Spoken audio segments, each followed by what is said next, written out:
Welcome to DG Reads the Classics. We'll get on with the show in just a moment, but first, a word from our sponsors. This episode is brought to you by Improv. Always fresh, never frozen, or pre-packaged. It's Improv, it's always new, and it always tastes different. Improv.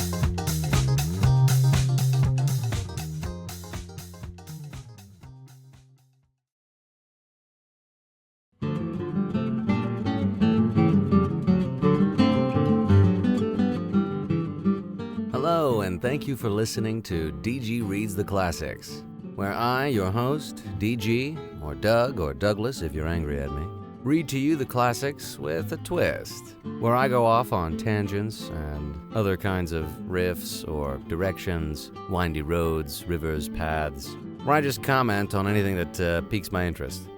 Anyway, I hope you enjoy it.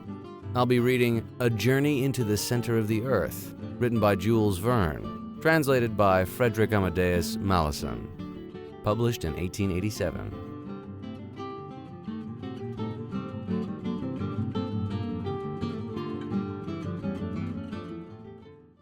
So the whole thing starts out with a section called About Verne, and I just have to say I find it interesting that it is referencing Jules Verne by his last name, like a military friend or sports buddy.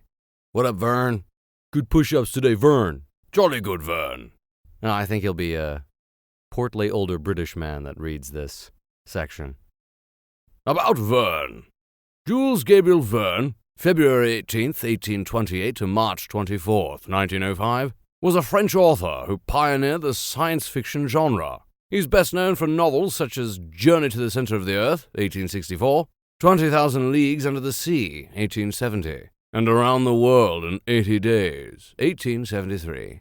Verne wrote about space, air, and underwater travel before air travel and practical submarines were invented, and before practical means of space travel had been devised. He is the third most translated author in the world, according to Index Translationum. Index Translationum. Translationum.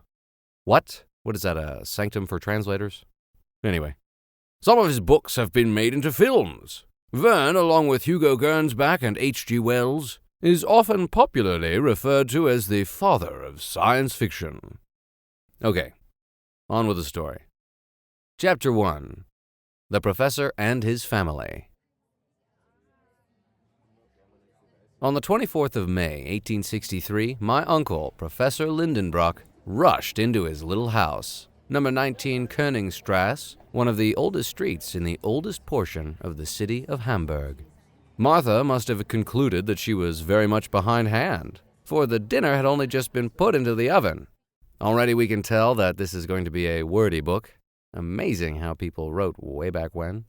Well now, said I to myself. Did people really think like that back then? Said I to myself. Good morning, said I to myself. I've got to take a poo, said I to myself. Anyway, if that most impatient of men is hungry, what a disturbance he will make. Master Lindenbrock, so soon, cried poor Martha in great alarm, half opening the dining-room door. Yes, Martha, but very likely the dinner is not half cooked, for it is not 2 yet. St. Michael's clock has only just struck 1:30.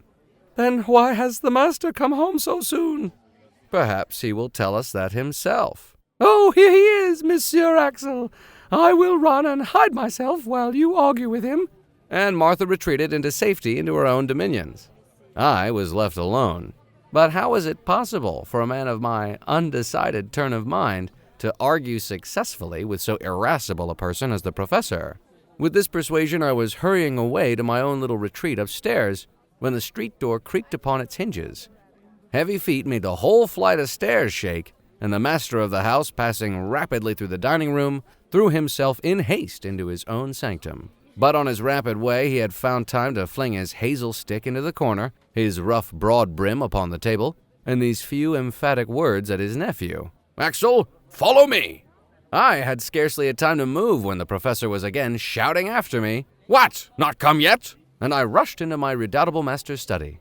Otto Lindenbrock had no mischief in him. I willingly allow that. but unless he very considerably changes as he grows older, at the end he will be a most original character. He was professor at the Johanneum. Okay, so just so everybody knows, it's Johanna with an E merged into it, U-M. So, Johanneum. He was professor at the Johanneum and was delivering a series of lectures on mineralogy, in the course of every one of which he broke into a passion once or twice at least. Not at all that he was over-anxious about the improvement of his class, or about the degree of attention with which they listened to him, or the success which might eventually crown his labors. Such little matters of detail never troubled him much. His teaching was, as the German philosophy calls it, subjective. It was to benefit himself, not others. He was a learned egotist.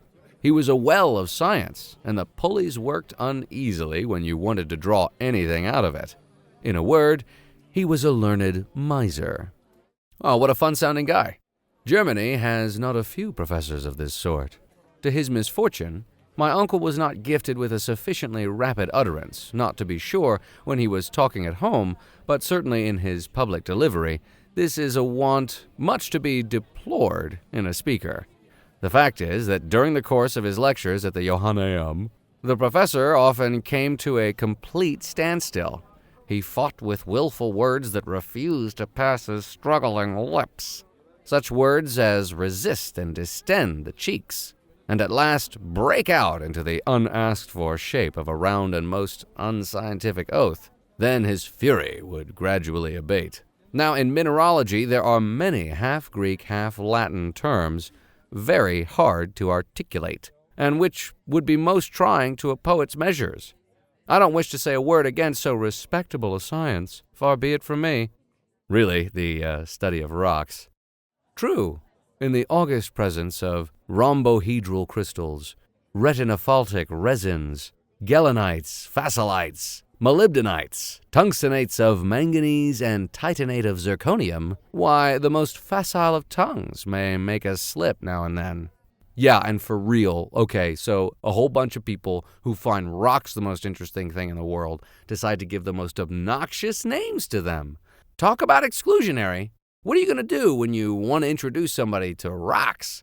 Hey, do you see this retinosphaltic resin? Isn't that neat? Look at the rhombohedral crystals. Wow, don't you want to be my friend? Okay. It therefore happened that this venial fault of my uncle's came to be pretty well understood in time, and an unfair advantage was taken of it. The students laid wait for him in dangerous places, and when he began to stumble, loud was the laughter, which is not in good taste, not even in Germans, because Germans, I guess, don't laugh, a sense of humor. And if there was always a full audience to honor the Lindenbrock courses, I should be sorry to conjecture how many came to make merry at my uncle's expense. Wow, people went to his lectures just to laugh at him, just because of the way he was. That is a terrible reputation. Nevertheless, my good uncle was a man of deep learning, a fact I am most anxious to assert and reassert. Sometimes he might irretrievably injure a specimen by his too great ardor in handling it, but still he united the genius of a true geologist with the keen eye of the mineralogist. Armed with his hammer, his steel pointer, his magnetic needles, his blowpipe, and his bottle of nitric acid, he was a powerful man of science. He would refer any mineral to its proper place among the 600 elementary substances now enumerated by its fracture, its appearance, its hardness, its fusibility, its sonorousness, its smell, and its taste. So now I'm imagining this Uncle Lindenbrock, basically fondling stones, putting them in his mouth, smelling them really close, rubbing them on his face, singing to them, ooh, ooh, hello, little stone. Tastes like chicken. It's a little irony, a little gamey. The name of Lindenbrock was honorably mentioned in colleagues and learned societies. Humphrey Davy, Humboldt, Captain Sir John Franklin, General Sabine never failed to call upon him on their way through Hamburg. Becquerel, Ebelman, Brewster, Dumas, Milne Edwards, St. Clair de Ville frequently consulted him upon their most difficult problems in chemistry. All of these people have absolutely no weight to us whatsoever. Cool. We could have said Jimmy Bob and John Jones and Mr. Draper and Batman. Frequently consulted him upon the most difficult problems in chemistry, a science which was indebted to him for considerable discoveries. For in 1853 there had appeared at Leipzig an imposing folio by Otto Lindenbrock entitled A Treatise Upon Transcendental Chemistry, with plates, a work, however, which failed to cover its expenses. To all these titles to honor, let me add that my uncle was the curator of the Museum of Mineralogy formed by Master Struve, the Russian ambassador, a most valuable collection, the fame of which is European. Such was the gentleman who addressed me in that impetuous manner. Fancy a tall, spare man of an iron constitution, and with a fair complexion, which took off a good 10 years from the 50 he must own to. His restless eyes were in incessant motion behind his full-size spectacles. His long, thin nose was like a knife blade. Boys have been heard to remark that that organ was magnetized and attracted iron fillings. His nose literally attracted iron fillings. Gross. But that was merely a mischievous report. Oh, douchebag kids. It had no attraction except for snuff, which it seemed to draw to itself in great quantities. Ah, so he's a coke fiend. Got it. When I have added, to complete my portrait, that my uncle walked by mathematical strides of 1.5 yards, and that in walking he kept his fists firmly closed, a sure sign of an irritable temperament, I think I shall have said enough to disenchant anyone who should by mistake have coveted much of his company. He lived in his own little house in Koenigstrasse, a structure half brick and half wood, with a gable cut into steps. It looked upon one of those winding canals which intersect each other in the middle of the ancient quarter of Hamburg, and which the great fire of 1842 had fortunately spared. Sweet digs. It's true that the old house stood slightly off the perpendicular and bulged out a little toward the street. Its roof sloped a little to one side, like the cap over the left ear of a Tungenbund student.